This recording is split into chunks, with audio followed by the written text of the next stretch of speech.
un léger changement de programme avec le conférencier Roberto Rello qui a eu un empêchement, mais effectivement, vous ne serez pas perdant au change, puisque la soirée est tout de même consacrée au juste parmi les nations. Et nous aurons tout d'abord l'honneur et le plaisir d'entendre deux dames sur le sujet, mais je suis bien entouré. En premier lieu, Mireille Milstein, qui nous vient d'Uzès, que j'ai eu la chance de faire la connaissance l'année dernière, qui est la fille non seulement d'une juste parmi les nations, mais d'un juif caché. Alors vous allez rapidement comprendre pourquoi, qui va nous présenter le parcours dans la tourmente de ses parents, le parcours de son père, avant que Brigitte Claparède-Albert, qui est bien connue des Montpellierins, de notre public, qui est docteur en lettres, qui a réalisé l'une des deux seules thèses sur Rousseau, n'est-ce pas, nous présente son dernier ouvrage, qui est consacré justement à une juste parmi les nations et une juste montpelliéraine, Suzanne Babut. Le titre exact étant Suzanne Babut Blanchemont, juste montpelliéraine, aux éditions du musée, avec une préface de Patrick Cabanet. Et Brigitte aura le plaisir de vous dédicacer certains exemplaires à l'issue de la soirée. Enfin, je conclurai par une communication sur les justes parmi les nations dans le département de l'Hérault. Je ne serai pas trop long, mais je vous présenterai quelques cas emblématiques sur ces personnes d'exception, ordinaires et extraordinaires, qui, au péril de leur vie, ont tendu la main aux Juifs, aux Israélites persécutés, ostracisés par les nazis et le gouvernement collaborationniste vichiste. Voilà donc pour le programme de cette soirée. Vous n'êtes pas perdant de change, puisque nous restons de toute façon dans cette thématique des Chassidei Umot Haolam, des justes parmi les nations.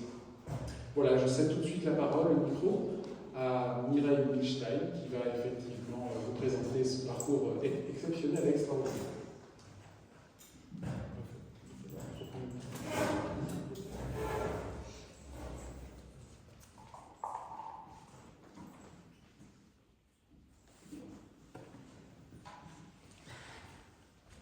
Eh bien, bonjour à tous. Des formations professionnelles, j'étais prof, j'étais debout. Parler assise, je n'y arrive pas. Voilà, tout simplement pourquoi je suis debout. Alors, en fait, qui suis-je? Eh bien, j'essaye d'être une passeuse de mémoire dans les collèges et les lycées en parlant de ma tante ainsi que de ma mère. Ma mère, Lucienne Daniel, épouse Milstein. J'étais enseignante en anglais. Je suis de la génération d'après les témoins, les grands témoins, ceux qui s'éteignent peu à peu. Il est nécessaire qu'il y ait une relève, et je fais de mon mieux pour que la démocratie subsiste, que l'on comprenne que regarder ailleurs lors de situations problématiques est la porte ouverte au pire, à la manipulation, à l'enfermement, au régime autocratique. Je conseille aux élèves de lire La Vague de Todd Strasser, ou bien Le Petit Manuel de Survie démocratique, édité par le Camp d'Émile, près d'Aix-en-Provence. Vigilance, respect, écoute, richesse de la différence sont des notions qui me sont chères. Je suis, comme l'a dit Michael, fille de sauvée et de sauveuse. Et donc aujourd'hui, je vais vous parler de l'itinéraire de ma mère, Lucienne Daniel, épouse Milstein, qui a eu l'honneur posthume, le 17 juin 2014, d'être reconnue juste parmi les nations. Ce qui est, vous le savez, la plus haute distinction civile de l'État d'Israël, décernée à des personnes non juives qui ont aidé des juifs persécutés par l'occupant nazi, et ceci sans contrepartie. Je vais essayer de vous faire rencontrer la jeune femme de 25 ans en 1940, celle qui devint ma mère en 1954. Lucienne est blanchisseuse à Paris, dans le quartier de la Butte aux Cailles, dans le 13e arrondissement. Sa vie n'a pas été un long fleuve tranquille jusque-là.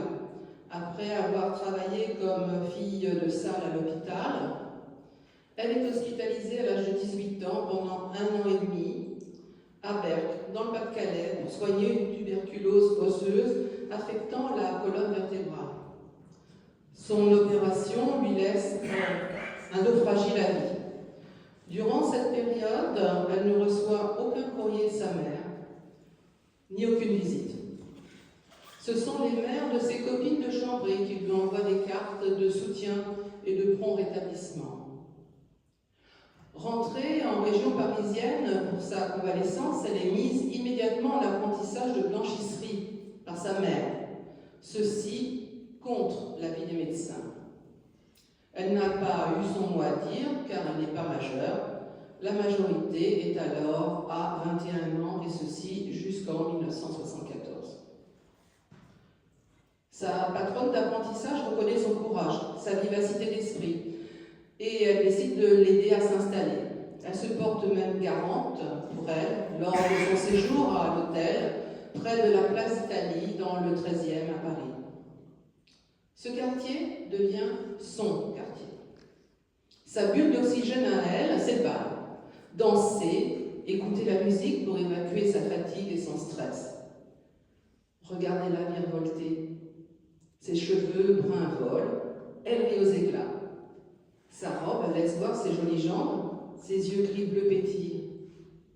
Elle remarque sur la piste un danseur aux cheveux noirs, dompté à la gomina. Il a les yeux d'un beau marron profond et il danse superbement bien. Il l'invite à danser, et là c'est magique. Il est comme elle. Il perd sa timidité dès qu'il est sur la piste. Il s'appelle Marcel, dit-il. Ce qui est faux, car il s'appelle Gabriel. Mais il se fait appeler Marcel. Il est polonais. Il est arrivé en France en 1925 avec ses parents et sa sœur. Il fuyait les persécutions contre les Juifs. Le 14 mai 1941, Marcel est invité à se rendre au commissariat. Lucienne lui dit de ne pas y aller.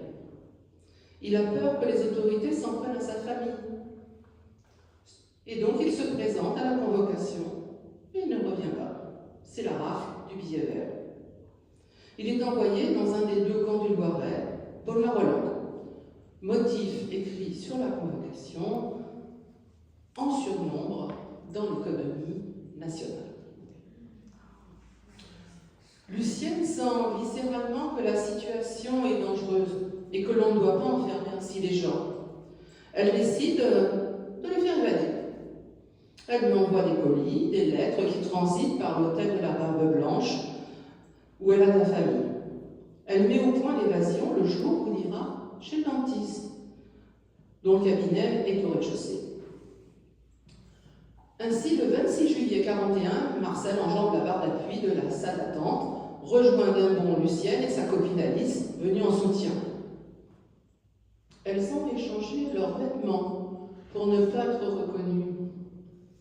Vous souriez, devant tant de naïveté. Moi aussi j'ai souri quand elle me l'a raconté, mais c'est cela la fougue de la jeunesse. Tissée avec le refus de l'injustice et de la maltraitance d'autrui. Elle disait, on ne traite pas les animaux de cette manière, donc on ne peut pas traiter les êtres humains ainsi. Marcel reste désormais caché dans la boutique de blanchisserie. Il n'existe plus socialement. Lucienne le fait passer pour son frère, venu de la campagne. Les voisins, sachant qu'elle est mademoiselle Daniel et donc non mariée. Lucienne lui obtient une vraie fausse carte d'identité, datée de mai 1943. Sur celle-ci, la 50 plus, est née en France et s'appelle Marcel Daniel. Les taux se resserrent contre les Juifs. Le 7 juin 1942, le port de l'étoile jaune cousue à gauche, bien visible, est obligatoire pour tous les Juifs de plus de 6 ans. Le 8 juillet 1942, il est interdit aux Juifs de fréquenter les cinémas, théâtres, piscines, jardins publics. Le 16 juillet 1942 commence ce qui sera appelé la rafle du Veldiv. Les parents de Marcel, avec leurs 4 enfants, 3 étant nés depuis leur arrivée en France, la sœur de sa mère, avec son mari, arrive en panique à la boutique de Lucienne pour y trouver refuge. Lucienne organise le couchage. Les femmes seront dans le grand lit à l'étage. Les plus jeunes dormant tête bêche avec les adultes. 5 dans le même lit. Les hommes, 2 adultes, et le garçon de 14 ans en bas, dans l'arrière-boutique, avec elle dormant sous la table à repasser, au cas où on frappe à la porte, ils sont dit son tout. Lucienne s'organise pour nourrir tout le monde. Marchandises achetées au marché noir, cachées sous le linge sale qu'elle ramène de sa tournée de livraison dans le quartier. Ravitaillement dans sa famille, près de Chartres, avec de vraies pommes de terre et de la viande. Mais Jacob, le père de famille, voit bien qu'ils ne pourront pas rester ainsi longtemps. Son beau-frère voit une publication dans un journal proposant aux Juifs de s'engager pour aller travailler dans les Ardennes, en tant que paysans. Les familles seront protégées, ainsi que leurs biens, est-il précisé. Ils auront un salaire de 30 francs par jour et de la bonne nourriture contre 14 francs par jour. Jacob et son beau-frère partent donc le 28 août 1942 pour Rethel, près de Charleville-Mézières. Ils vont faire venir leurs épouses fin 1942, début 1943, ainsi que Mireille, la plus âgée des filles, et le fils de 14 ans de Jacob. Lucienne accompagne les femmes, puis leur rend visite en apportant des colis, car la bonne nourriture s'avère être une soupe claire, dans laquelle flottent quelques rares morceaux de légumes. L'autre surprise est que l'exploitation agricole est administrée par les nazis, qui ont pris possession des fermes quittées à la hâte par les paysans ardennais. La région est nommée la zone interdite. Le 4 janvier 1944, au matin, le commandant de l'exploitation, appelé chef de culture, demande aux Juifs de venir à l'appel, en portant leur étoile jaune, ce qui est inhabituel, car depuis leur arrivée, ils en étaient dispensés, étant juste considérés comme des travailleurs. Le jeune frère de Marcel exhorte son père à ne pas se rendre à l'appel, car la situation est trop inhabituelle. Il se méfie. Jacob décide néanmoins de s'y rendre avec son beau-frère. Mireille, qui ne veut pas laisser son père seul, se joint à eux. Une des femmes est malade, l'autre est en retard. Ça a été une bonne idée ce jour-là. Le jeune garçon réussit à les retrouver, puis à les convaincre d'aller se cacher dans les bois. Il appelle ensuite Lucienne à Paris pour lui demander de venir les chercher, car ils n'ont pas d'argent et sont aidés par des villageois résistants, la famille Vimard. Mireille fait parvenir à Lucienne des messages demandant de l'aide et mentionnant qu'elle ne sait pas où sont sa mère et son petit frère. Il est trop tard pour eux et son dernier message en témoigne. Peut-être nous reverrons-nous encore. J'envoie un télégramme, mais il est trop tard pour nous. Mireille est assassinée à Auschwitz le 25 janvier 1944, après avoir transité par Drancy, d'où le convoi 66 est parti le 20 janvier 1944. Elle a 20 ans. Son père, Jacob, son oncle, subissent le même sort. Lucienne viendra alors chercher les 3 fugitifs dans les Ardennes et les ramènera à Paris dans sa boutique de blanchisserie auprès de Marcel, qui est resté là, auprès de ses 2 jeunes sœurs. Comment a-t-elle fait? Cela reste un mystère. Beaucoup de chance, un culot monstre, la certitude d'y arriver. Le jeune garçon, mais était-il encore un garçon avec ce qu'il venait de vivre?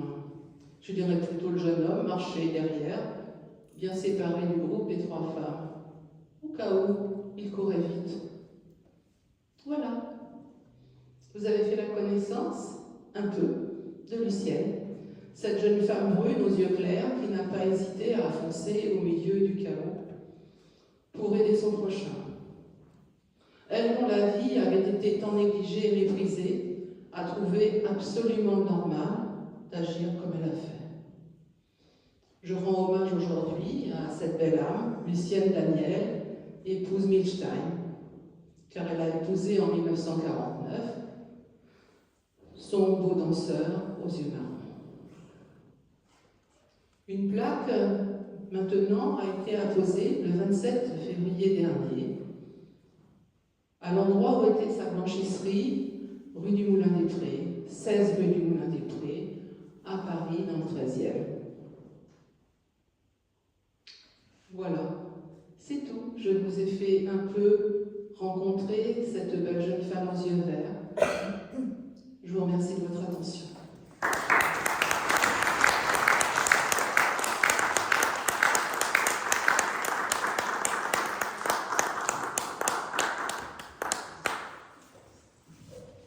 Merci, chère Mireille, pour cet émouvant témoignage, ce beau parcours dans les ténèbres de la Seconde Guerre mondiale et de la Shoah. Quiconque sauve l'humanité tout entière, cette phrase extraite du Talmud résume à elle seule effectivement les actions de courage et de bravoure qui ont été conjuguées par les justes parmi les nations. À Brigitte Claparède d'Albert, vous connaissez à Montpellier, qui a de nombreuses responsabilités associatives, assez variées, mais également elle est présidente de France Israël depuis peu, de la section locale. Elle est d'abord et surtout une intellectuelle. Elle a soutenu une thèse de doctorat sur Amos Oz. Elle a présenté une communication sous l'égide de l'Institut consacré à cet immense écrivain israélien, fierté israélienne. Elle vient de commettre récemment, alors non pour l'empêcher, mais un beau petit livre consacré à une juste montpelliéraine que certains connaissent peut-être. Moi, en l'occurrence, oui, parce que j'ai travaillé sur la Shoah dans l'Hérault, Suzanne Babut, une juste montpelliéraine. Et effectivement, elle va vous présenter voilà, les grandes lignes de son livre, de ce parcours. Et à l'issue de la soirée, elle aura le plaisir de vous dédicacer des exemplaires. Merci. Merci, Michael. Oui, Suzanne Babut, je veux tout de suite rajouter Suzanne Babut-Planchon, parce que si elle est connue à Montpellier, c'est essentiellement parce qu'elle s'appelle Planchon. C'est un nom qui est bien connu non seulement à Montpellier, mais dans tout le midi viticole. Alors, l'histoire que je vais vous raconter, celle de Suzanne, elle est beaucoup moins linéaire que celle que vient de raconter Madame, parce que j'ai travaillé sur des documents et j'avais peu de documents. Et donc, je vais vous faire part un petit peu de cette recherche afin d'arriver aux conclusions provisoires auxquelles j'ai pu arriver. Alors, d'abord, je me suis promenée dans Montpellier. Je suis allée jusqu'à l'enclos Lafond, qui est l'enclos où a été créée l'Université populaire, dont son père était un des membres fondateurs. Je suis allée... Il est très bien décrit cet enclos Lafond par Frédéric Jacqueton et aussi par Vincent Mundès, qui est né d'ailleurs, parce que son père était organiste. De l'enclos Lafond, où a été créée cette université populaire, dont s'occupera Suzanne Babut, je suis allée jusqu'à l'enclos Saint-François, où officiait l'abbé Prévost. Je suis allée jusqu'au temple de la rue Maglone. Je suis allée jusqu'à la campagne Planchon.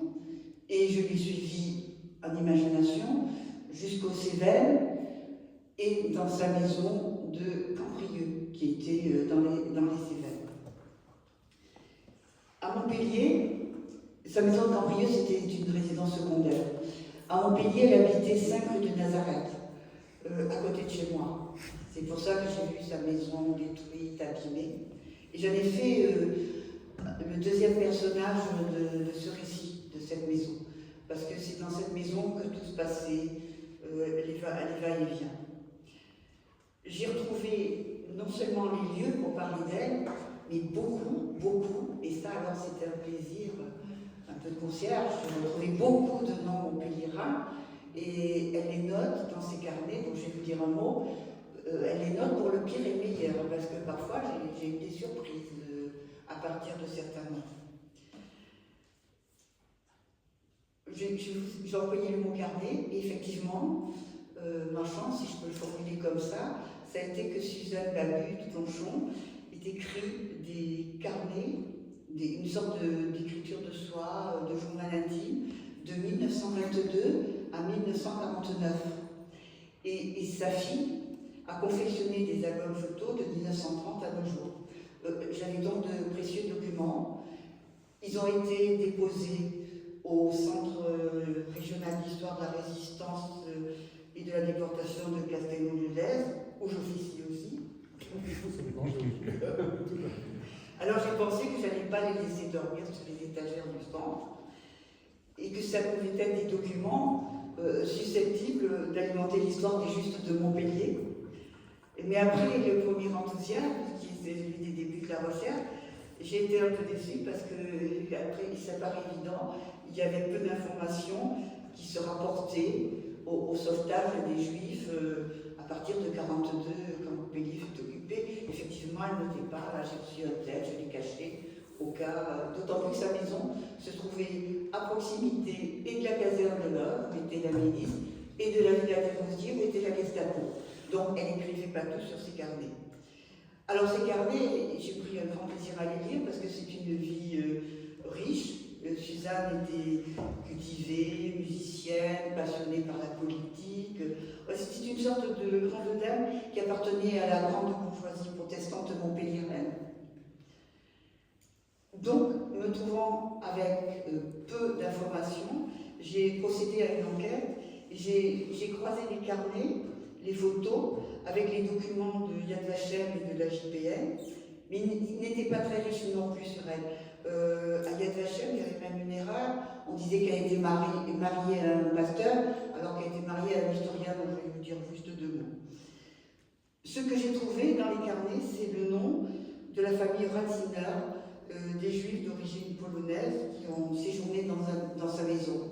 Deux petites filles qui ont séjourné entre 42 et 44. Et j'ai retrouvé des noms que l'onomastique pouvait désigner comme des noms juifs dans la liste de ses pensionnaires. Mais certains étaient aussi à la JPN et à Yad Vashem, mais pas tous. Alors, il y a quelques vies. J'ai aussi des photos des deux petites filles, des photos d'une famille juive. Et c'est d'ailleurs le père de ces deux petites filles Radiner qui a fait sa demande de reconnaissance de juste auprès de Yad Vashem, où elle fut déclarée juste en juin 1976. Ce que j'ai trouvé aussi dans les carnets, c'est fin août 1944, à la libération de la ville, elle note un jeune homme de la préfecture est venu me voir ce matin pour me demander les noms des juifs que j'avais cachés. Mais malheureusement, elle les a pas donnés.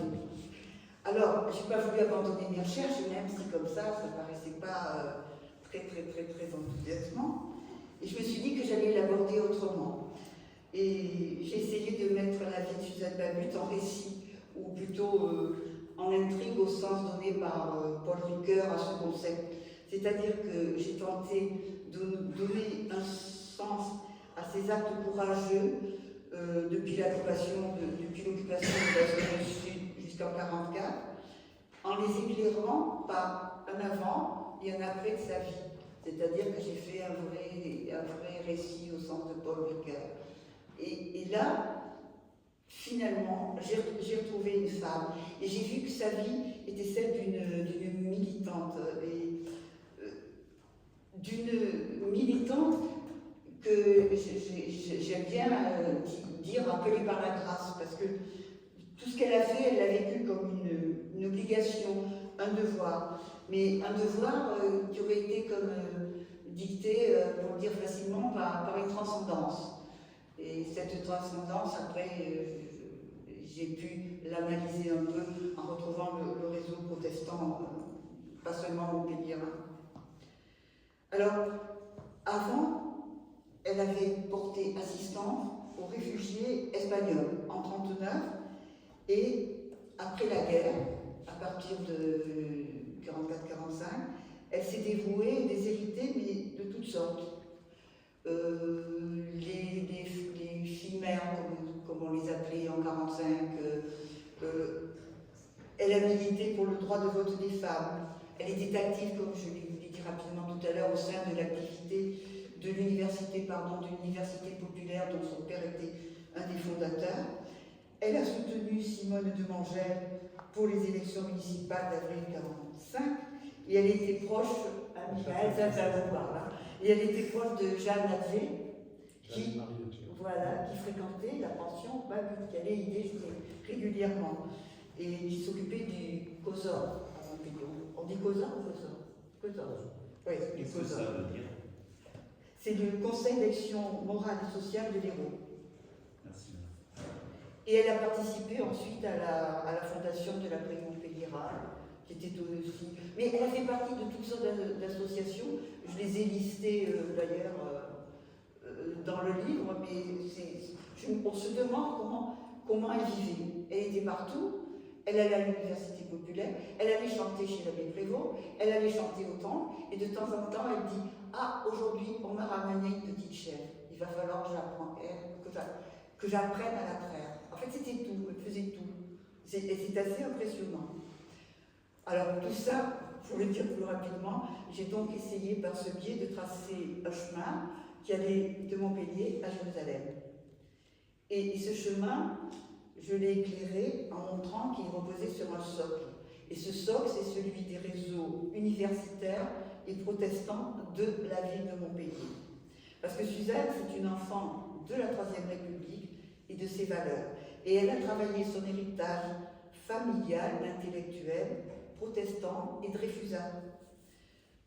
Son père était un grand scientifique montpelliérain. Son mari, Ernest Babut, était un historien de renom, spécialiste du priscillianisme. Il enseignait à l'université Paul Valéry. Il était un des rédacteurs de la revue historique, la revue laïque et républicaine, et il était l'élève de Langlois et Seignobos, ce qui ferait plaisir au professeur Carbonel. Et son grand-père, alors le plus illustre, c'était Jules-Émile Planchon, qui a créé le remède contre le phylloxéra. Il a un square à Montpellier. Et quand on parle des Planchons, c'est d'abord à lui qu'on pense. Alors je me suis dit qu'il faudrait quand même un peu penser à sa petite fille qui avait été nommée juste des Nations. Juste un mot pour dire qu'elle n'a pas agi seule. Patrick Cabanel, qui a bien voulu faire la préface du livre, ce qui m'a rassurée, parce que je ne suis pas vraiment historienne, a insisté sur les relations entre la résistance individuelle et la résistance collective. Et elle a travaillé avec sa sœur, Yvonne Planchon, qui, elle, était assistante sociale à la CIMAD.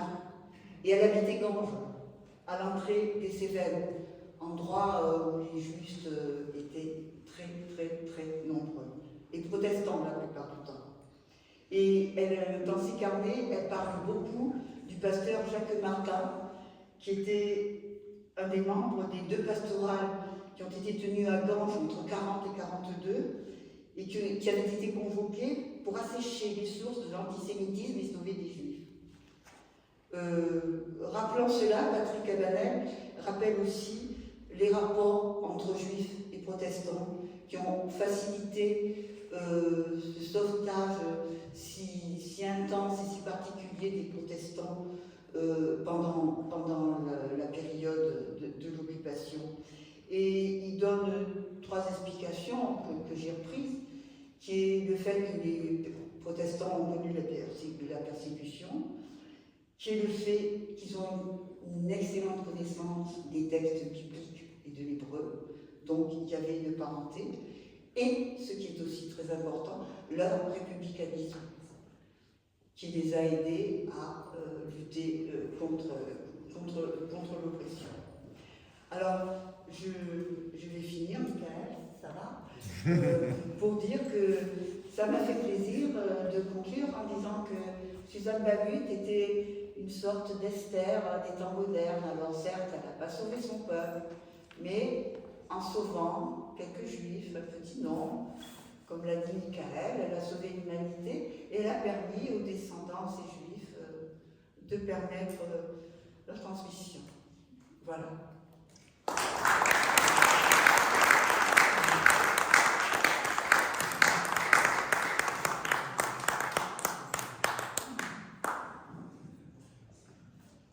Merci, chère Brigitte. Suzanne Babut-Planchon, Une juste Montpelliéraine, de Brigitte Lavarenne-Albert, préface de Patrick Cabanel,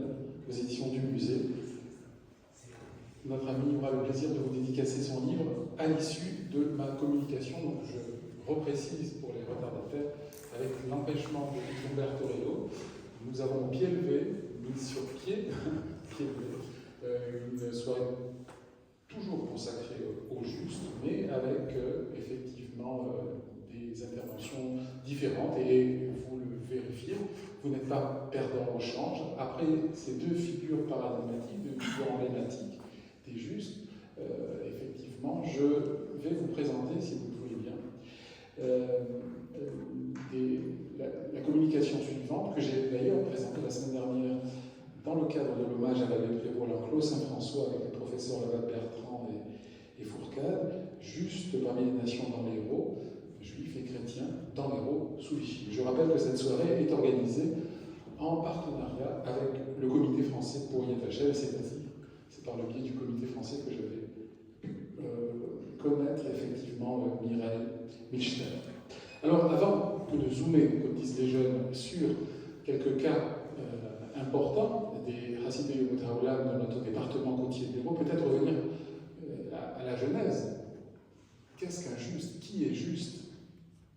Au moment où se déroulait la Shoah, le cataclysme, un terme qui s'est imposé avec le film incontournable, l'œuvre magistrale de Claude Lanzmann. Au préalable, on employait aux États-Unis Holocaust, en Israël Urban, et puis finalement c'est le terme Shoah qui va s'imposer.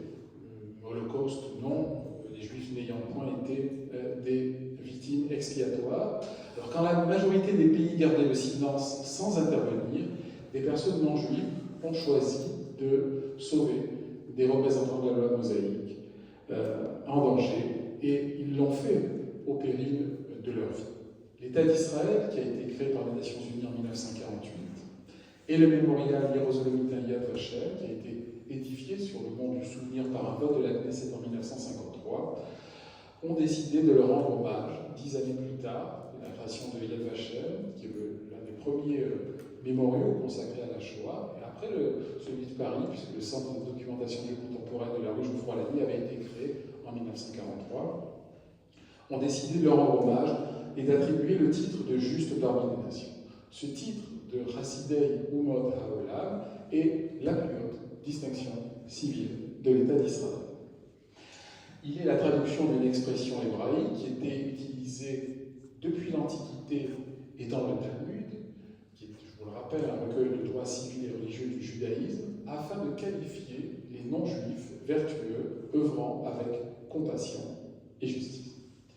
Le 18 janvier 2007, en France, chez nous, dans la crypte du Panthéon, le président de la République de l'époque, Jacques Chirac, a donné auprès des grandes figures de notre pays une place légitime auprès de près de 4000 justes parmi les nations, reconnus par l'État d'Israël, dont près de 60 dans notre département, ainsi qu'à tous ceux restés anonymes.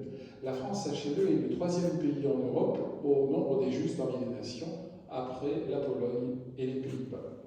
Et notre région occitane est la 3e de l'Hexagone au nombre des justes parmi les nations. Il est inscrit, cette action collective, par ces mots: bravant les risques encourus, ils ont incarné l'honneur de la France, ses valeurs de justice, de tolérance et d'humanité. En France, 76 000 juifs, dont 11 400 enfants ont été déportés. Seuls 3 000 sont revenus, aucun enfant parmi eux. Toutefois, et nous devons le rappeler, les 3/4 des juifs en France eurent la vie seule. Alors malgré ce lourd tribut payé à la solution finale, c'est grâce à l'engagement de ces Françaises et Français du refus que de nombreux juifs ont été soustraits au rafle, ont été sauvés, ont été cachés. Nous en sommes les témoins et nous ne les remercierons jamais assez.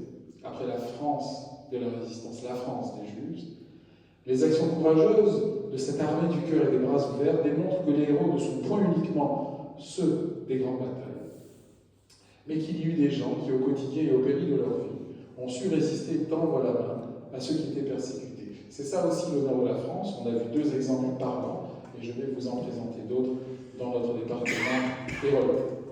Quelqu'un a dit un jour: un peuple sans passé est un peuple sans âme. Le peuple juif a une longue mémoire, c'est le seul cas dans l'histoire de l'humanité qu'un peuple, après 2000 ans d'exil, 2000 ans d'indépendance et 1000 ans d'exil, soit retourné dans son antique patrie pour y reconstruire un État moderne et démocratique.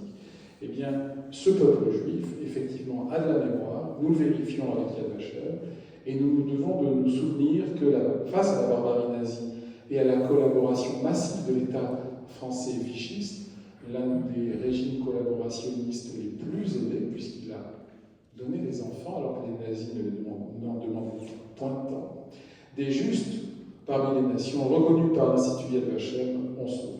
Ils ont été l'honneur de la France, une lumière dans la nuit de la Shoah, qu'ils en soient jamais remerciés et servent de guide aux nouvelles générations.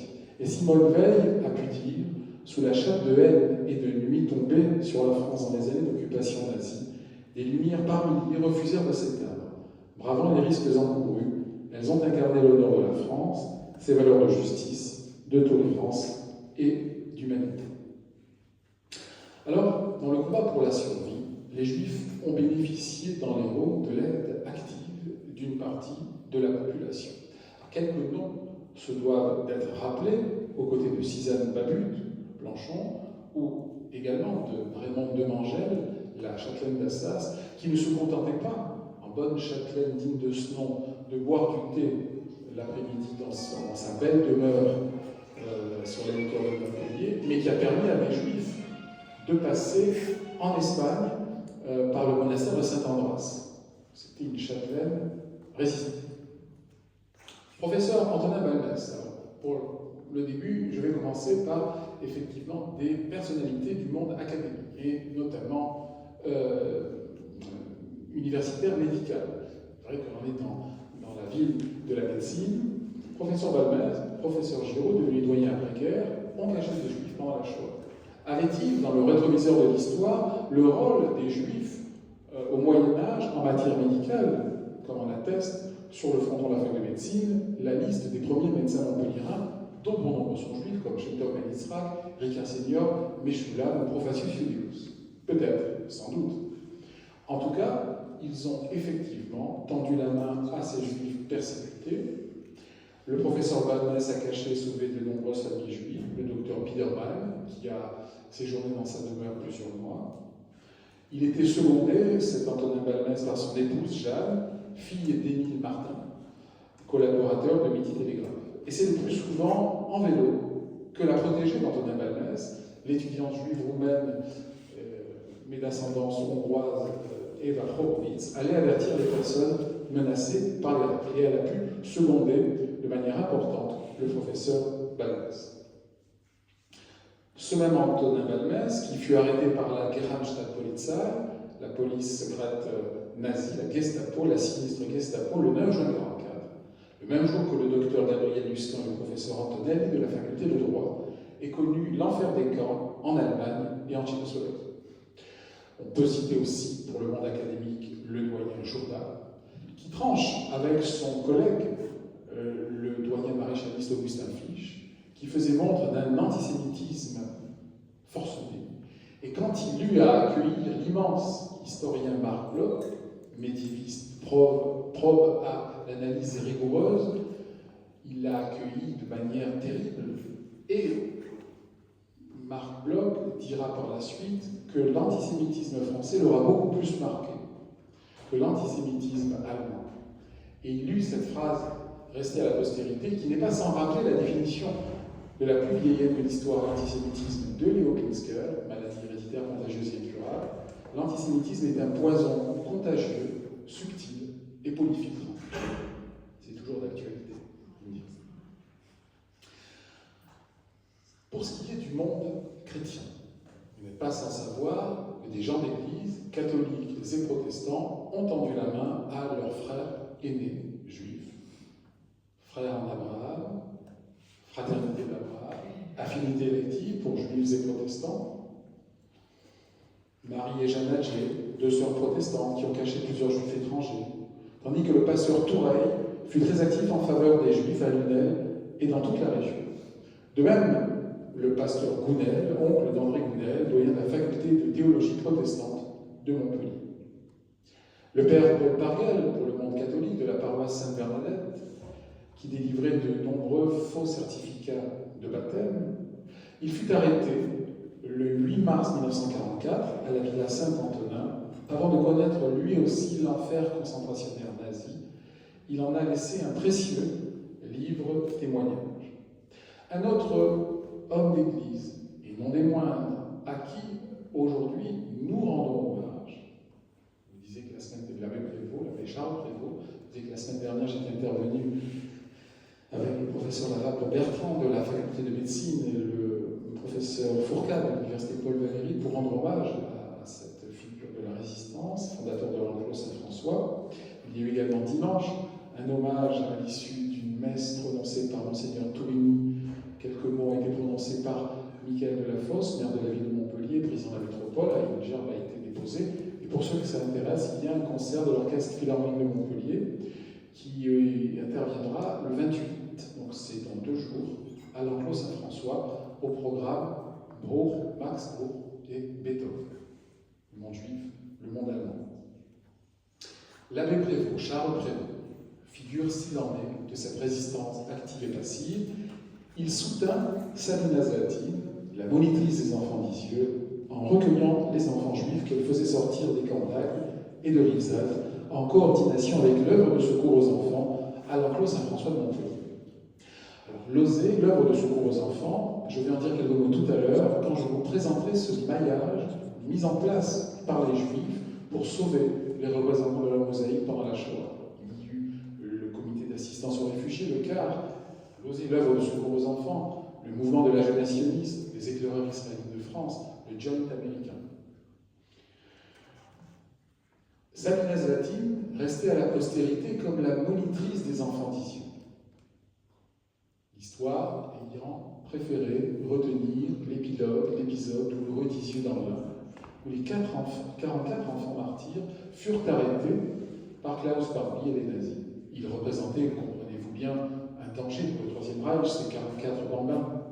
Mais c'est fort de cette arrestation, ce chef d'accusation, arrestation de 44 enfants, que Klaus Barbie sera condamné pour crime contre l'humanité. C'est le premier grand procès, ou l'un des premiers grands procès de la France de Vichy. Il a d'ailleurs longtemps été plus aisé de condamner effectivement des nazis que des vichistes.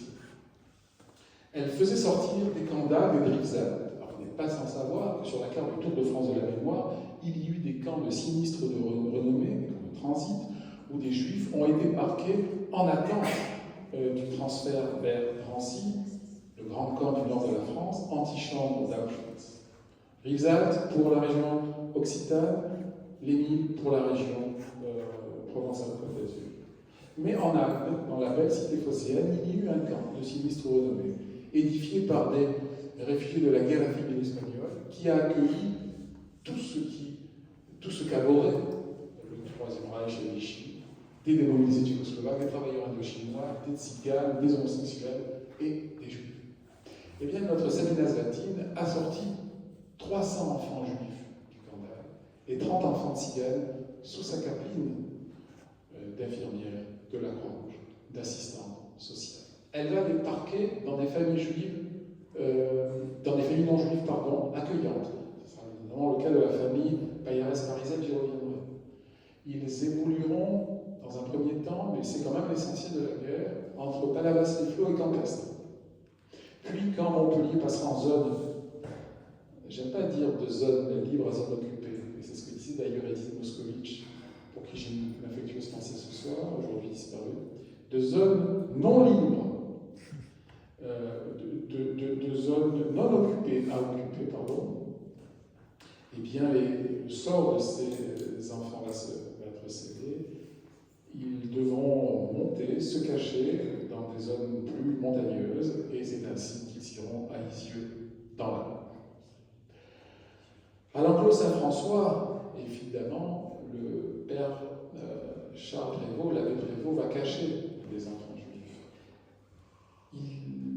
Une plaque a été apposée en 1994 et elle rappelle l'action de cet homme d'église courageux.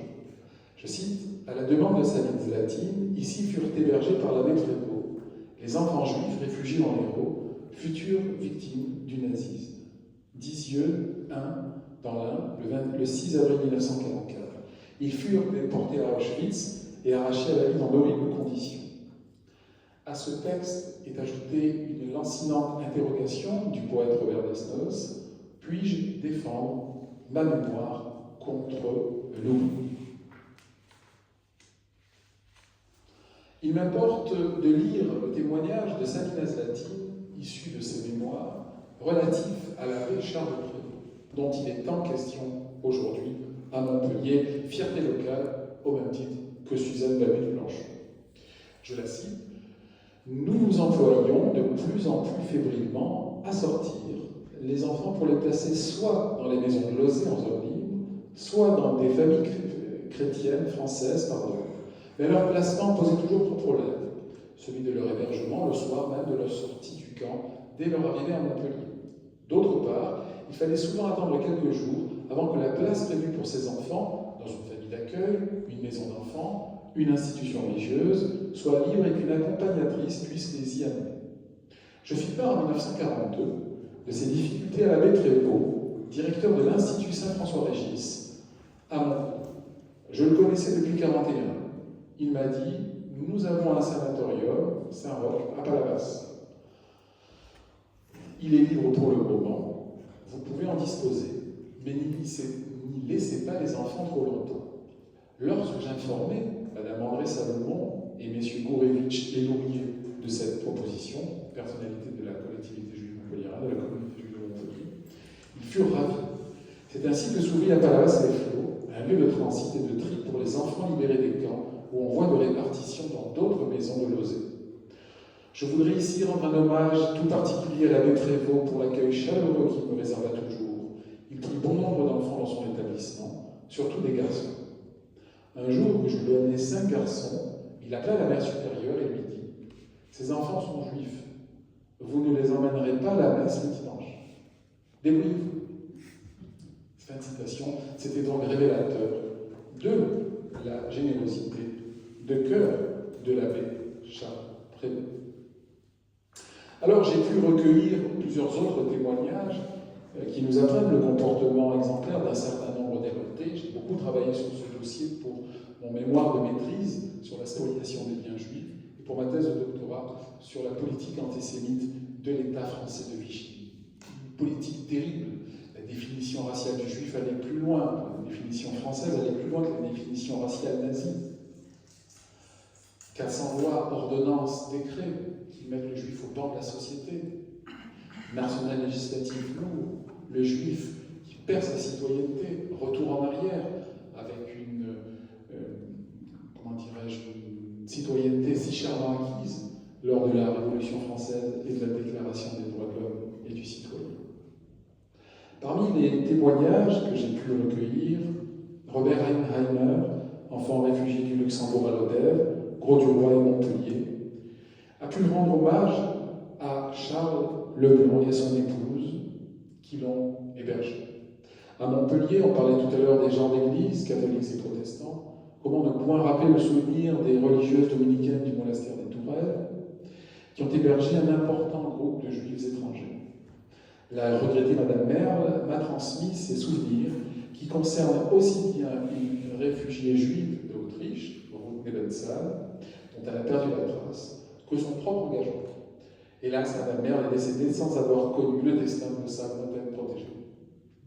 Grâce au professeur Aimé Berthéas, qui fut ma professeure de lettres au lycée de Montpellier, j'ai pu apprendre l'attitude exemplaire de Mademoiselle Fabre, qui, dans sa maison de Bédarieux, a caché un couple de médecins, les Weiler, réfugiés de Dijon, mais originaires de Sarre-Lequel.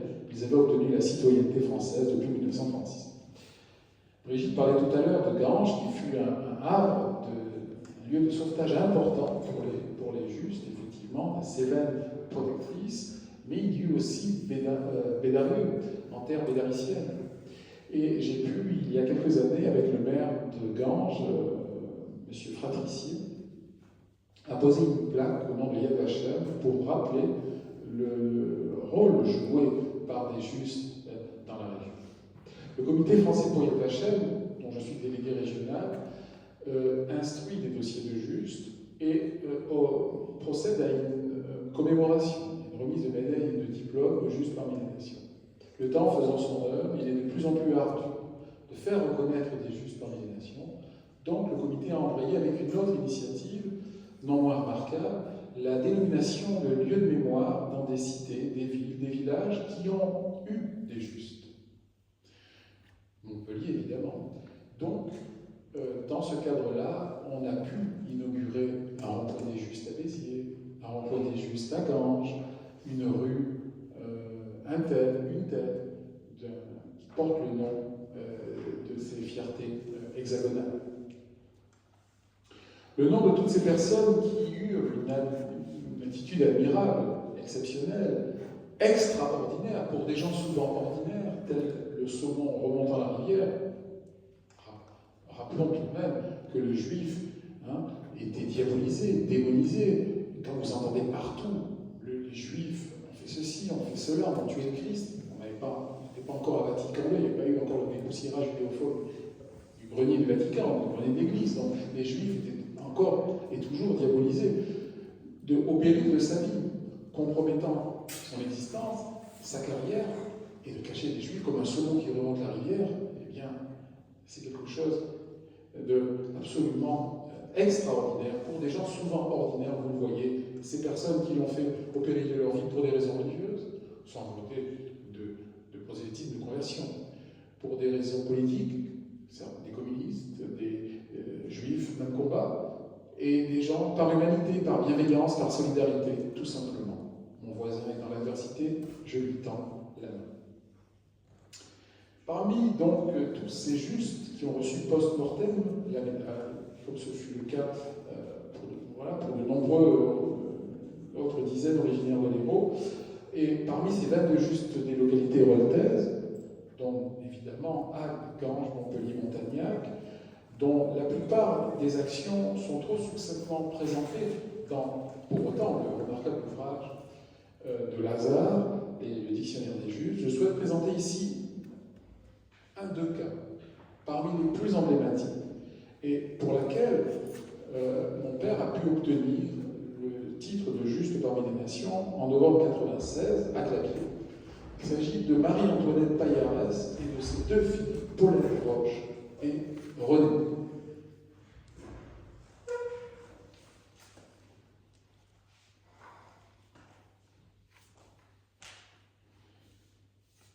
Je m'embrouille dans les notes, je vais retrouver.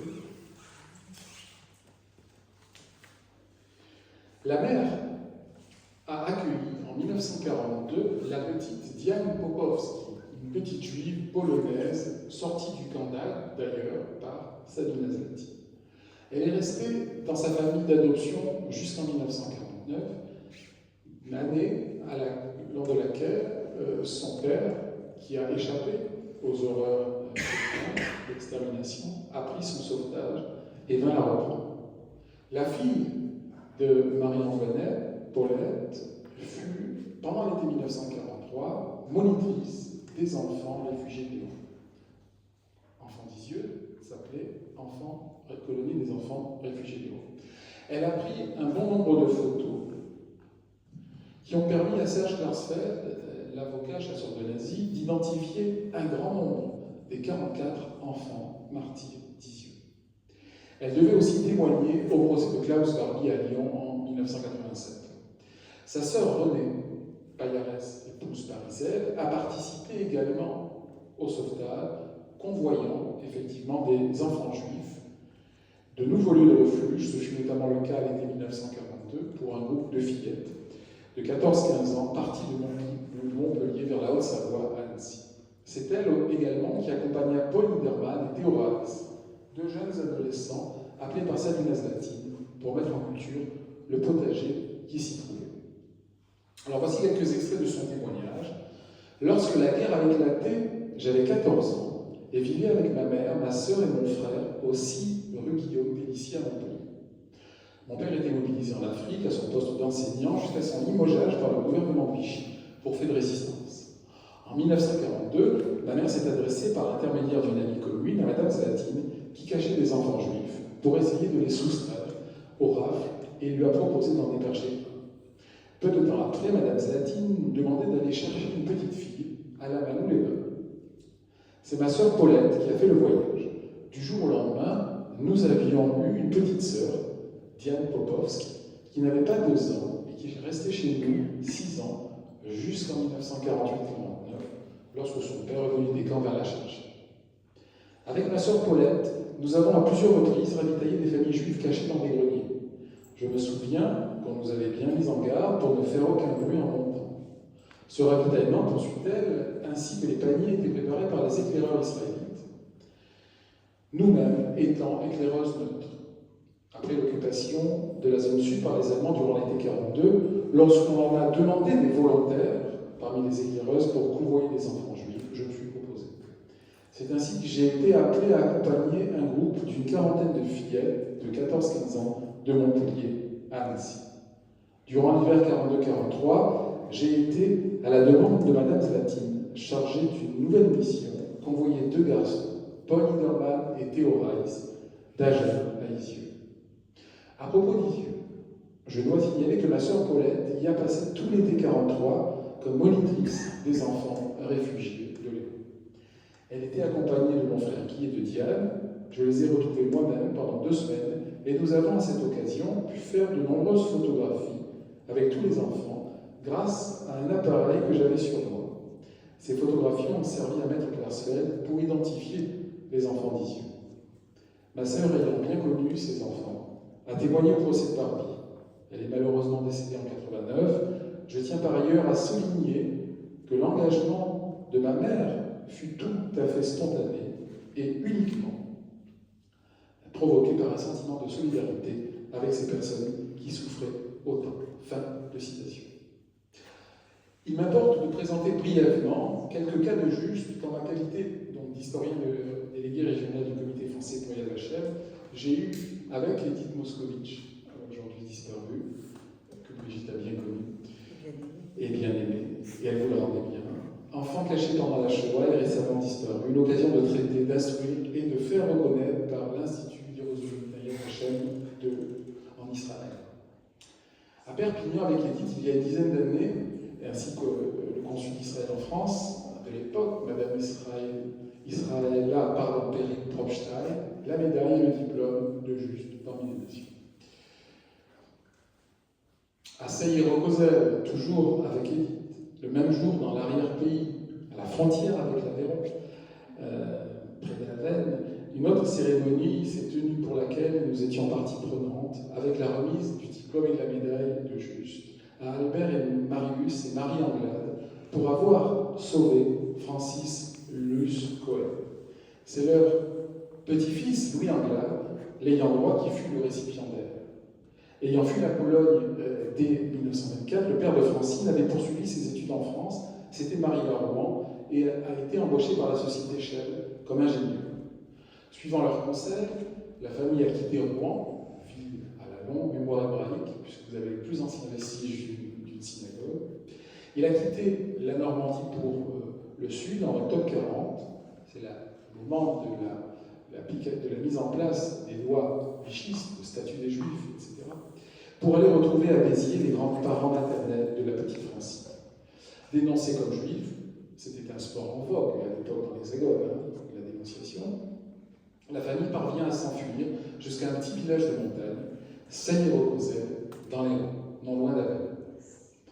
Après l'envahissement de la zone libre en novembre 1942, la famille reçoit la protection du maire du village, mais en tout premier lieu, celle d'un couple de paysans, Albert et Marie Anglade, qui promettent aux parents de s'occuper de la petite Francine, de la cacher. De plus, Albert Anglade va trouver une autre cache pour cette famille dans une ferme isolée et abandonnée. Avec sa charrette, il leur apportera de la nourriture plusieurs fois par semaine. Grâce au courage d'Albert Anglade, les vies de ces 3 personnes furent sauvées. Les faits ont été attestés par 2 habitants du village, Denise Domas et Aliette Lottier. La famille polonaise de Samuel Cohen fut anéantie.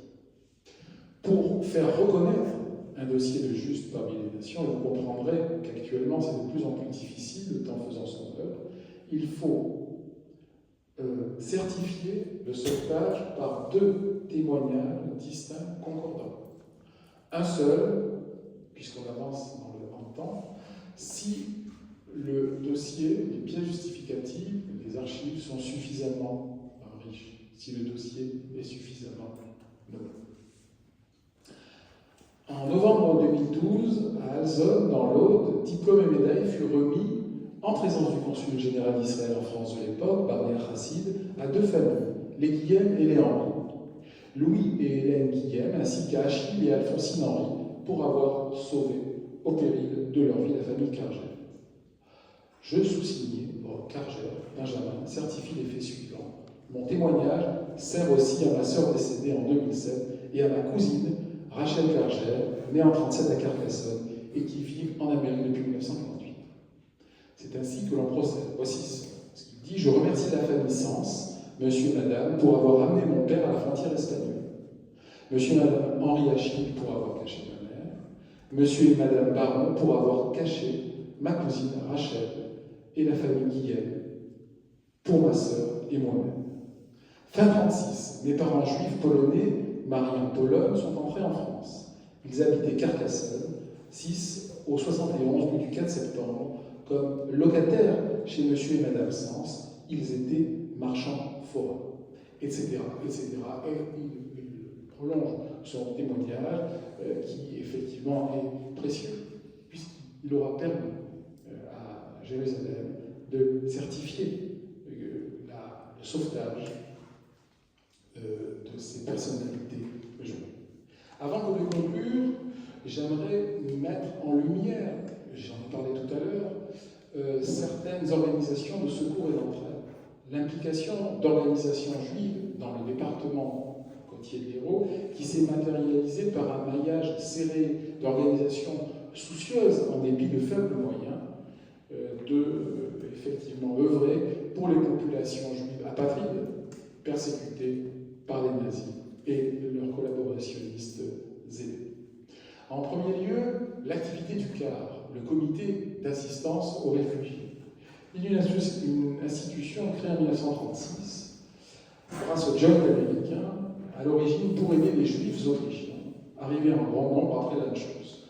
Le CAR va se replier dans un premier temps à Marseille puis à Gap, après l'occupation de la zone sud par les Allemands, et une section va être créée à Montpellier, avec l'appui de César Uziel, président de la communauté juive de Montpellier, premier président de la communauté depuis l'époque médiévale.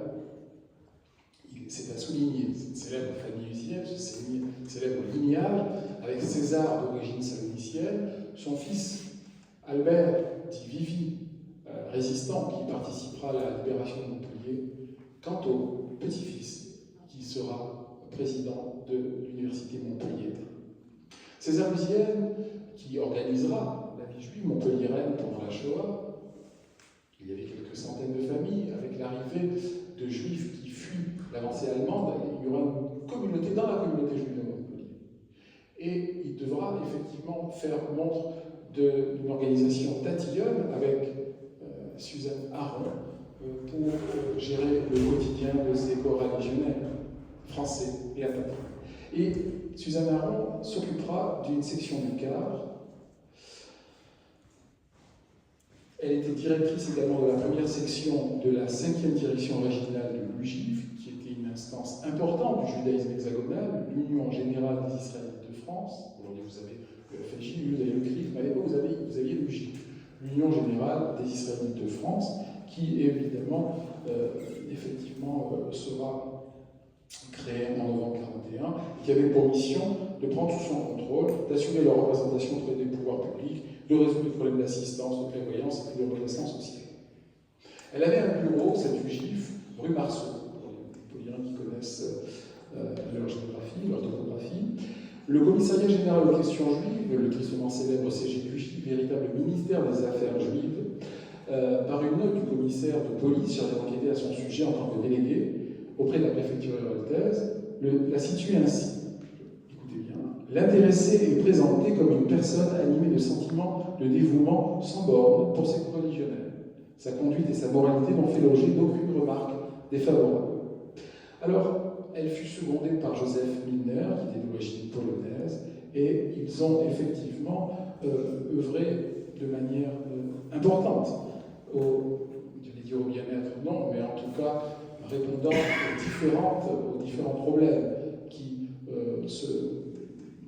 qui se présentaient aux différents représentants de la loi mosaïque dans la capitale héroltaise.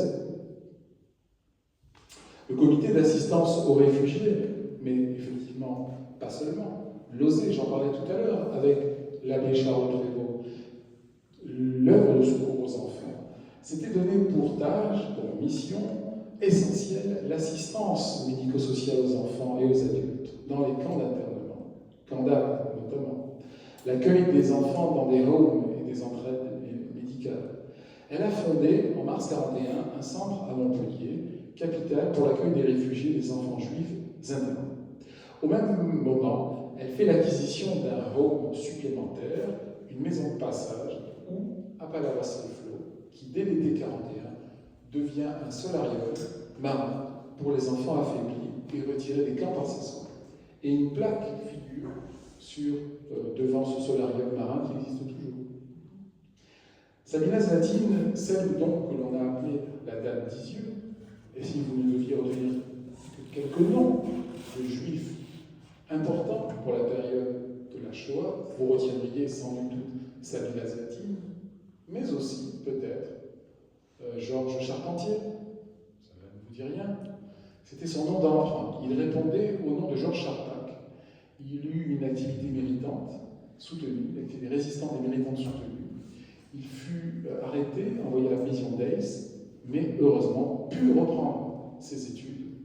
C'eût été dommage du reste qu'il ne reprenne pas ses études, au bienveillant, puisque récompensé en 1994 d'un prix Nobel de physique. Bravo, monsieur. Mais revenons à la Dame d'Isieux. Je la cite à nouveau. Lorsque dans ma tenue d'infirmière militaire et revêtue de ma grande cape, j'ai pour la première fois posé la porte d'une des baraques en Agde, j'eus la révélation du spectacle de misère et de désespoir que donnaient ces êtres croupissants dans la paille. Pour ce qui est des fait d'avoir relaté les conditions inhumaines au camp de transit à Gatois, je rappelle que les camps en France n'ont pas eu de chambres à gaz et de fours crématoires, mais les conditions étaient tout de même terribles. Nous devons au rabbin Chili, premier rabbin d'une communauté juive organisée depuis l'époque médiévale, et également à Camille Ernst, secrétaire général de la préfecture, et j'y reviendrai, de nous avoir proposé un descriptif des conditions terribles des Juifs qui étaient parqués dans deux baraquements des Israélites hommes et baraquements des Israélites femmes. Même après la grande rafle du 26 août 1942, cette dame admirable a pu poursuivre son action de sauvetage. Et donc, 300 enfants juifs et 30 enfants de cigales ont pu échapper aux griffes de l'ogre nazi. Je renvoie donc à ces mémoires de la Dame d'Isieux, parues à Paris chez Gallimard en 1994. La grande rafle du 26 août 1942, vous n'êtes pas sans savoir qu'à l'été 1942, le monde nazi et la France de Vichy organisent des rafles terribles,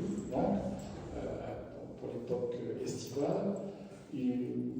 Au départ, on se met d'accord sur un comptant de juifs, puis finalement on va préciser ce nom, et c'est l'honorable, entre guillemets, M. Bousquet, qui organise pour Paris les rafles, ça aboutit au ramassage, c'est ainsi que l'on employait, c'est la terminologie utilisée pour parler de l'arrestation des rafles, le ramassage des juifs.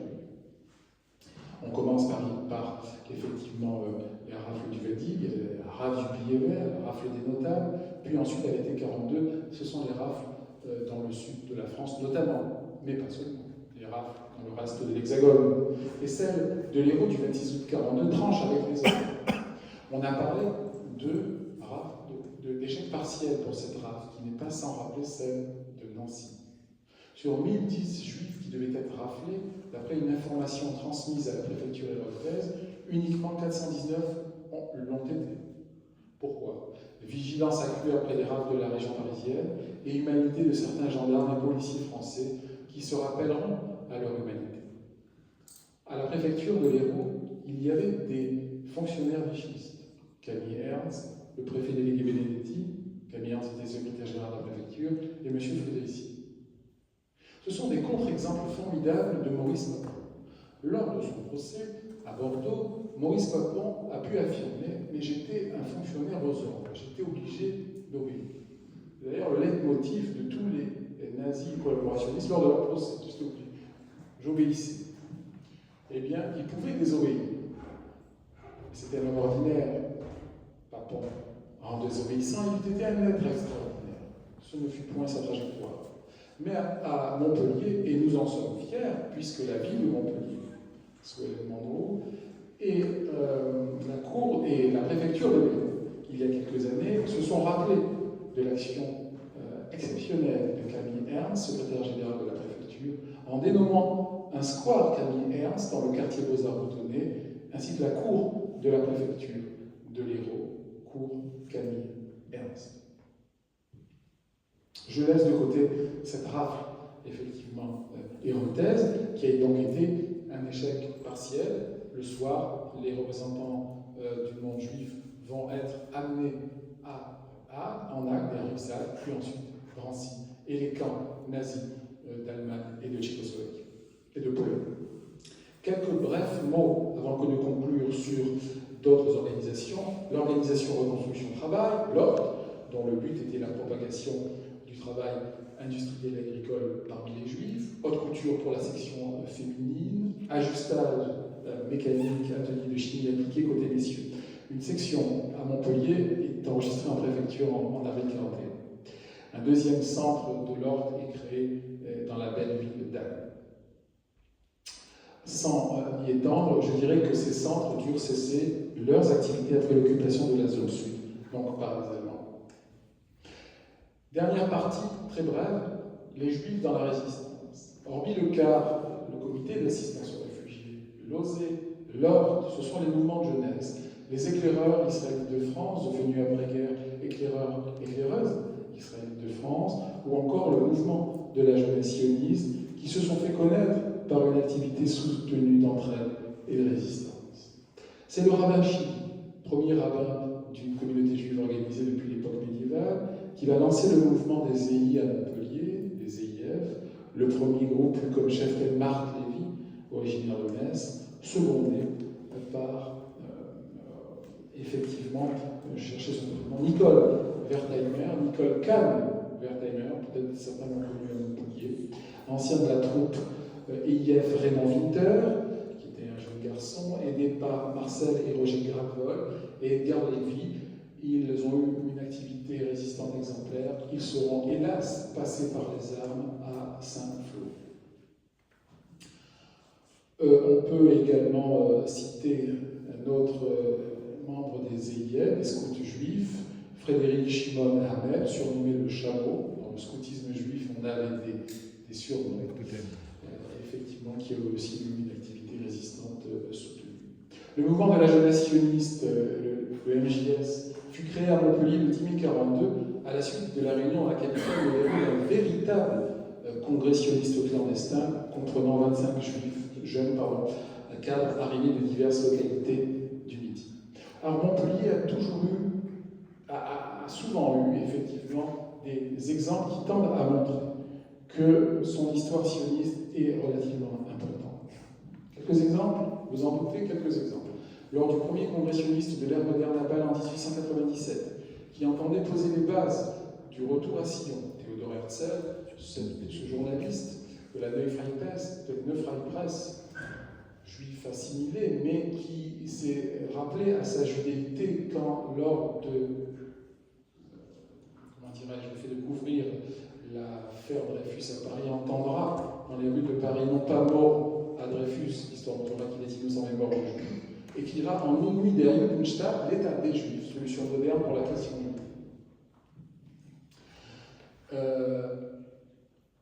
Se résoudra à un sionisme avec Sion. Il avait d'abord envisagé une patrie pas légitimée topographiquement, géographiquement, et celui qui organisera le retour des Juifs à la patrie ancestrale. C'est pas lui qui a inventé le sionisme, il avait des précurseurs du sionisme politique moderne, mais c'est lui qui va organisé. Il laissera sa santé puisqu'il mourra en 1942. Il y avait au premier congrès sioniste de l'ère moderne à Bâle, organisé par Théodore Herzl, 12 délégués français. Combien de Montpelliérains sur les 12? 4. 3 Ashkénazim et un séfarade. 3 juifs d'Europe de l'Est et un juif d'Afrique du Nord. La sœur d'Achada, le grand consortionniste Asher Gainsbourg, étudiera la médecine à Montpellier. Les tractations de l'Exodus de Seth, tramées en préfecture à Montpellier. Donc Montpellier a une histoire politique, Montpellier a une histoire politique juive importante. Sionisme, mais également bouddhisme, communisme, socialisme révolutionnaire. Beaucoup d'étudiants juifs étant venus à la fin du 19e, début 20e, fuyant les pogroms et persécutions en Europe de l'Est, et souhaitant apporter une réponse aux persécutions en Europe de l'Est. Les Juifs ne sont pas émancipés comme ici. Et pour les Juifs d'Europe de l'Est, pour beaucoup, parce que le sionisme, ça n'a pas beaucoup mordu au début en France, la résolution du problème juif passait soit par le retour à la patrie ancestrale, soit par le communisme. Parmi les nombreux Juifs étrangers qui ont trouvé refuge en Hérault et qui ont une activité résistante soutenue, je parlais tout à l'heure, évidemment, de Georges Charpak, qui, sous le nom d'emprunt de Georges Charpentier, a eu une activité effectivement remarquable.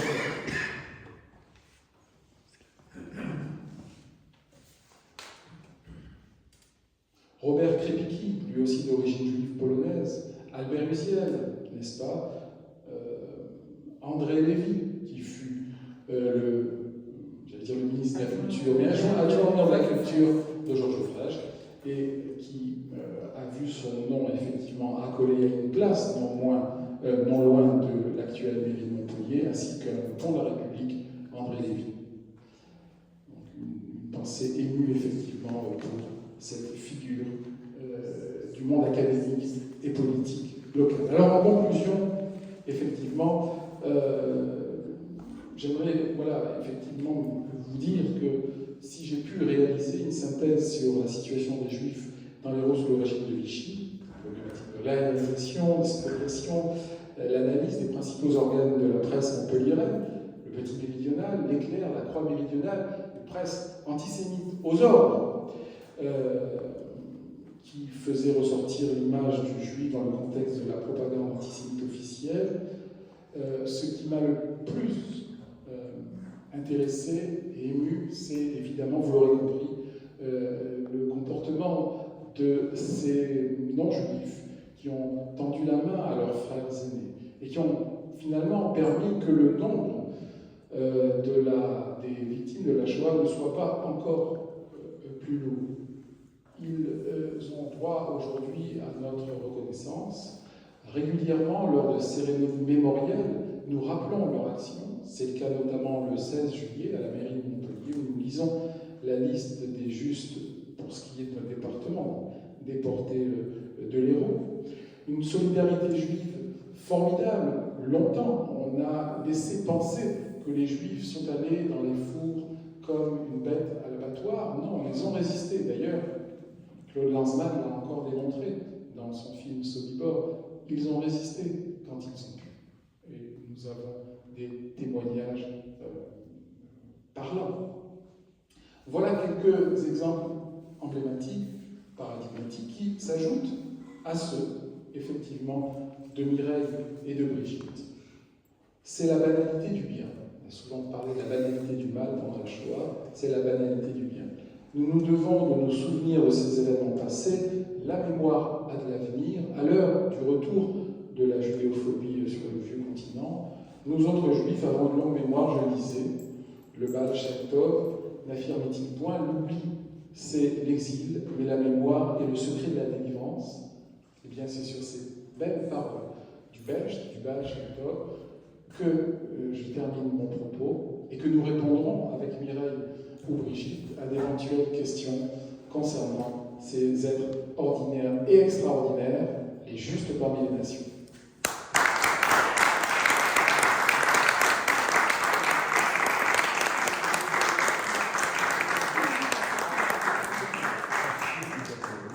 Je redonne le micro à Brigitte qui a oublié de vous dire quelque chose. Oui, j'ai oublié de vous dire quelque chose sur Suzanne Belleville-Planchon, et pourtant ça me tient à cœur.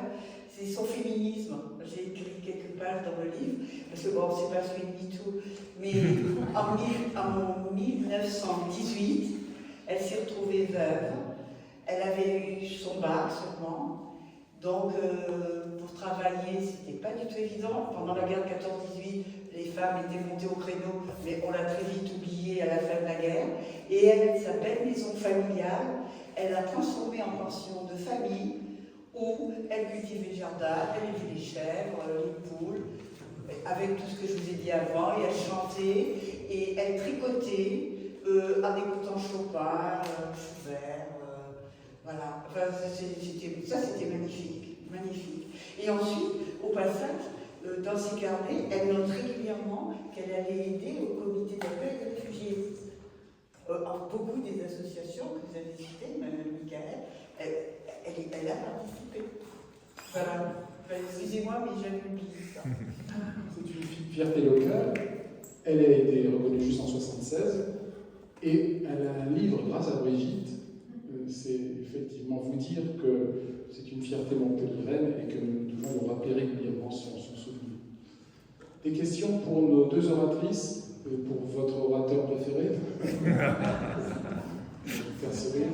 On s'approche des vacances, hein, donc là, la pression retombe un peu. Oui, vous avez entendu parler de la maison Saint-Christophe, la villa Saint-Christophe au Cagnes-Plage. Ça me dit quelque chose, oui. Je l'ai trouvé par hasard ici, ce document à la bibliothèque de Nicolas, et vous montrer.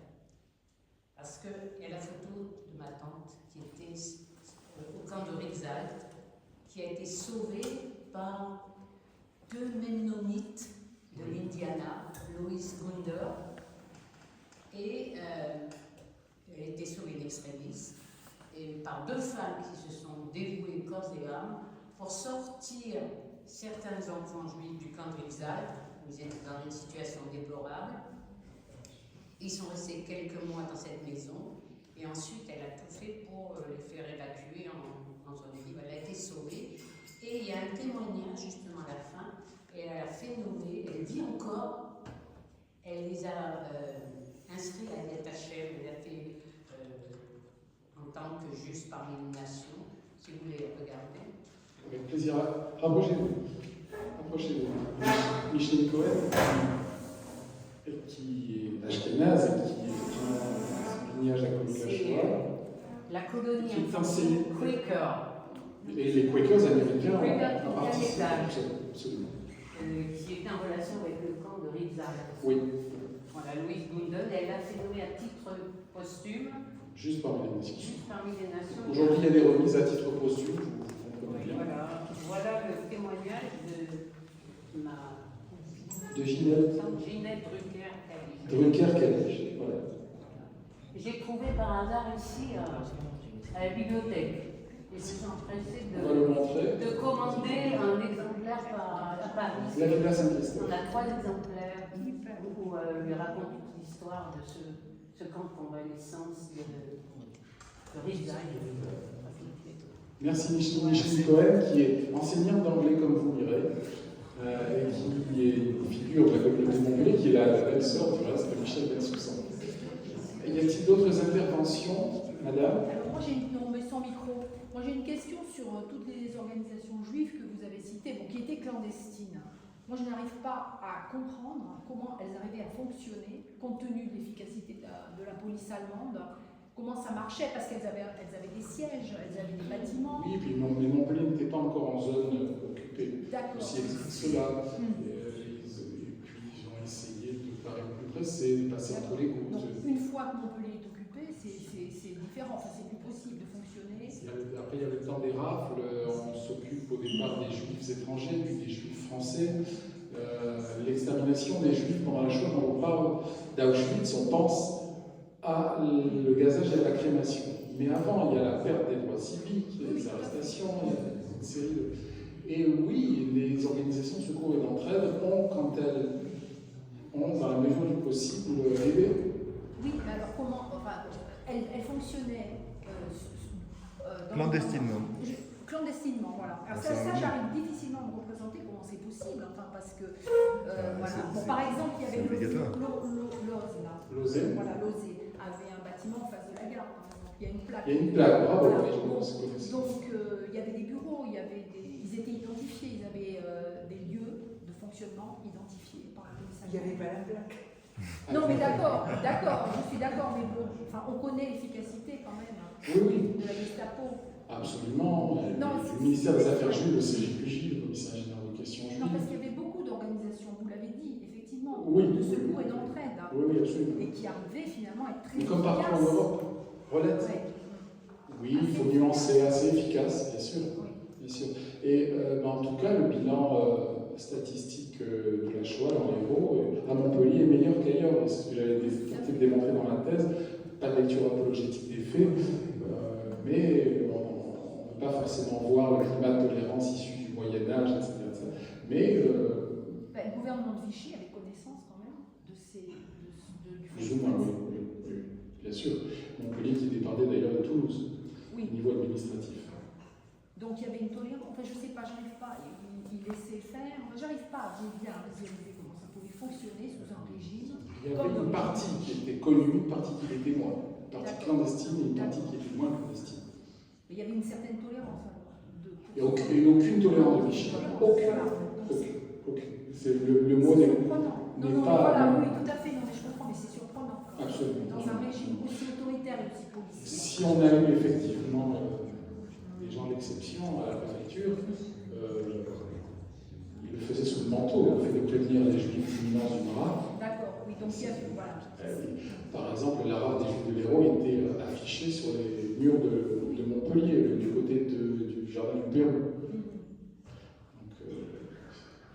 Voilà, pas de lecture apologétique des faits, mais il y avait des complicités, donc ça a fonctionné grâce à un système. Oui, je parlais tout à l'heure du sport hexagonal de la Seconde Guerre mondiale, la délation, un sport qui marche du tonnerre, mais dans tous les sens. Mais pas de lecture apologétique des faits et pas de vision manichéenne. Vous avez des courageux fonctionnaires qui étaient contre les ordres et vous aviez de l'antisémitisme dans la résistance. Parce que l'antisémitisme était une opinion communément partagée. Il faudra attendre Vatican II, le Concile Nostra Aetate, pour que l'antisémitisme baisse dans le monde catholique européen.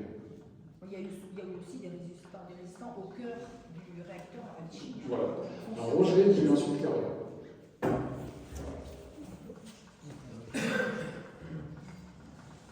Merci. Je crois savoir que parmi les juifs, parmi les nations, et plus largement ceux qui ont survécu des juifs, il y a une forte proportion de protestants. Alors comment on explique cette surreprésentation de cette communauté? Tu t'es pas il l'a expliqué. 3 raisons, il a dit. Il avait 3 raisons. Rappelez les 3 raisons. Il y a des affinités électives, c'est la terminologie d'ailleurs académienne. Bon, il y a cette fraternité abrahamique, il y a des points de vue religieux, des points de vue théologiques qui sont basés sur l'Ancien Testament, beaucoup, le monde protestant. Il y a le souvenir des persécutions, surtout. Donc, ils ont eu à subir les foudres du monde catholique lors des guerres de religion. Voilà, je vais donner la parole à Brigitte, voilà 2 des raisons, mais pas seulement.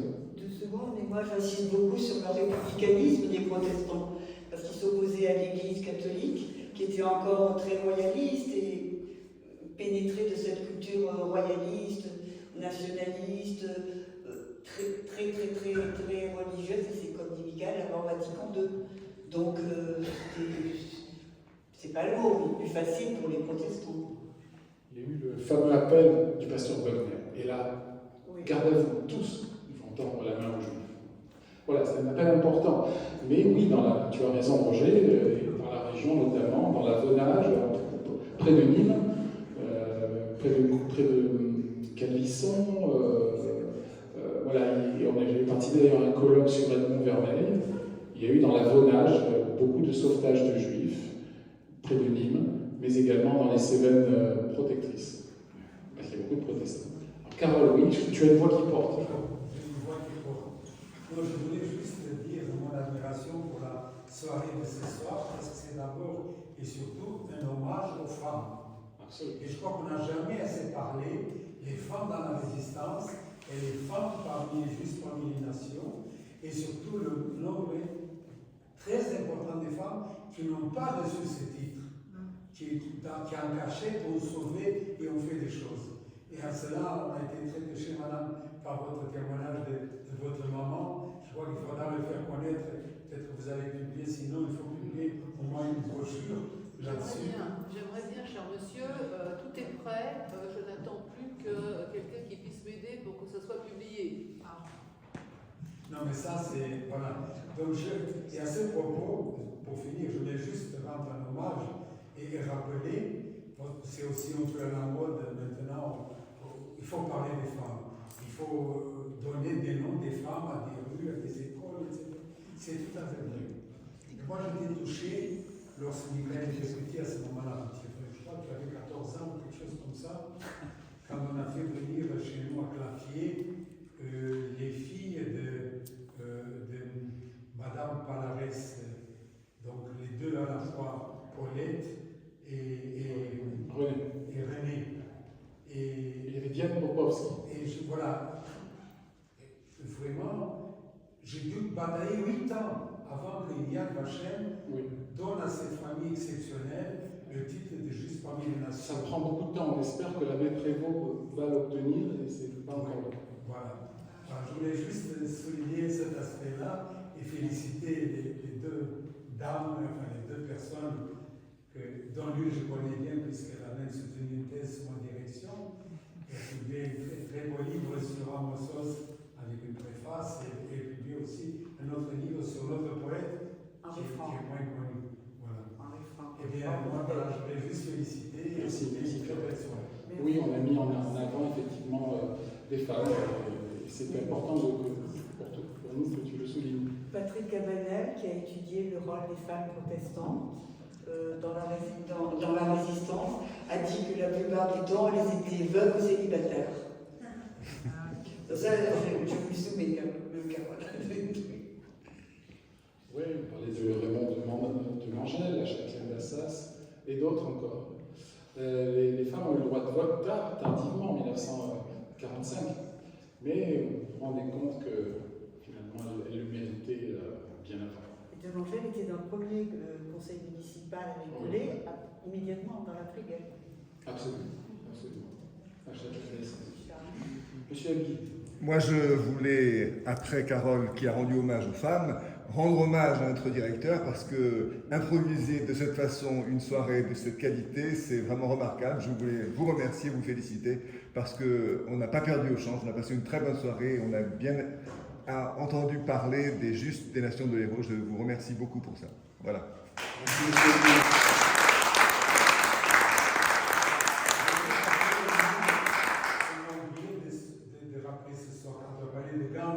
C'est le nom de famille Pascal. Il est oui. de saluer, il a 90 ans. Oui, le nom de famille Pascal. C'est une des familles les plus importantes. Il y en a eu beaucoup. Alors effectivement, merci cher monsieur Guy pour vos bons mots. J'aimerais saluer la présence de certaines personnalités, le consul de Monaco qui est présent, Midi Aoumé, adjointe au maire de la ville de Montpellier, qui se met au fond, alors tu te mettre devant, et vous donnez rendez-vous pour le dernier rendez-vous de l'année. On a ouvert en fanfare cette saison, n'est-ce pas Roger, n'est-ce pas monsieur Guy, avec un quatuor interreligieux, où les 4 représentants du trident monothéiste étaient présents. On va la clôturer avec une conférence non moins importante, consacrée à la publication d'un ouvrage qui fait déjà date, l'histoire juive de la France. Pas l'histoire des Juifs en France, l'histoire intéressante, l'histoire juive de la France. Et oui, la France était très enjuivée. On va le vérifier avec Julien Darmon et Jean Boutapa mardi prochain. C'est une conférence qui devait avoir lieu initialement le 3 juin, qui a été reportée, et qui ont été à l'origine avec Sylviane Goldberg de ce ouvrage monumental consacré donc à la présence juive bimillénaire. Donc, nous comptons sur vous pour terminer l'année en beauté le 2 juillet prochain, avant la pause estivale classique, et nous nous retrouverons le 1er septembre pour la journée européenne de la culture du patrimoine juif, où nous tremperons nos doigts dans le livre médiéval. Et cet été, avec Roger et M. Guy, nous allons préparer la prochaine saison 7 du 25e anniversaire.